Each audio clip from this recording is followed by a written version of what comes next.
নেইমারের ক্যারিয়ার শেষ, কি হতে যাচ্ছে নেইমারের ভবিষ্যতে, যেখানে আল হিলালের দ্বিতীয় মৌসুম শুরু হয়ে গেছে ইতিমধ্যেই। তবে জানা গেছে দ্বিতীয় মৌসুমের জন্য নতুনভাবে চুক্তিপত্র করা হয়নি নেইমারের সাথে। মূলত জানা গেছে বিদেশি কোটার কারণে আল হিলালের একাদশ থেকে বাহিরে আছে নেইমার।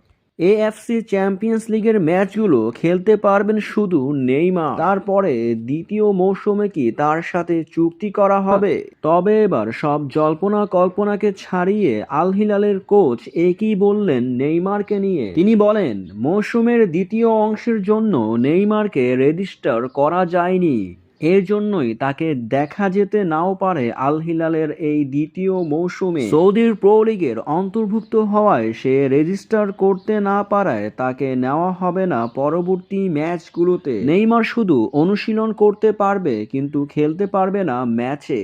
তবে তার জন্য সুযোগ আছে এএফসি চ্যাম্পিয়ন্স লিগের ম্যাচগুলো খেলা। আসল কারণ হয়ে দাঁড়িয়েছে নিবন্ধন করতে না পারায় দ্বিতীয় মৌসুমে নেইমারকে দেখা যাবে না আল হিলালের জার্সি গায়ে।